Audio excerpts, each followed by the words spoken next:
Good morning, everyone. One of the readings that I love to use at baptisms is an excerpt from the Gospel of Mark, where he has the interaction with some children.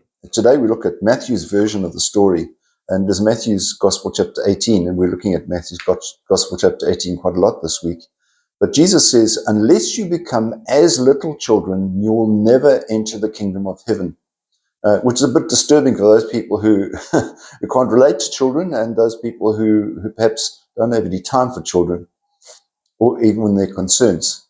What I loved about the version of Mark's Gospel, Jesus takes the little children and he brings them and says, let the children come to me.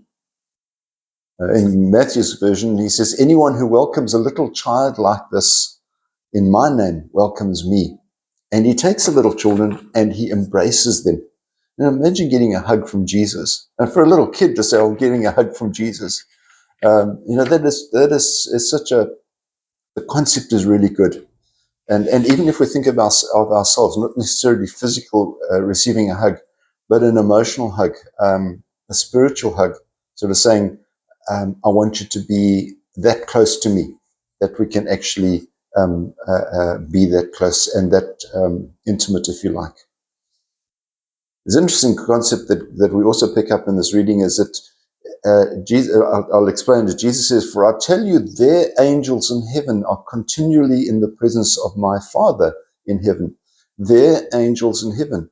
In other words, there's the reinforcement of the concept of a guardian angel. And each of us does have a guardian angel. And I think I've shared with you before, I think my guardian angel, it's not the feast of the guardian angel, so I think my guardian angel would plead with the Lord that he be given another assignment.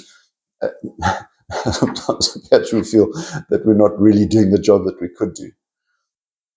But it's good to reassure everyone who's in spiritual need that they have a guardian angel with them, regardless of how difficult things might be, that the guardian angel is there walking the journey with them, not necessarily interfering with the journey or forcing them to do something against their will, but is a spiritual influence who has, as Matthew says, has interaction with God. An intermediary, if you like.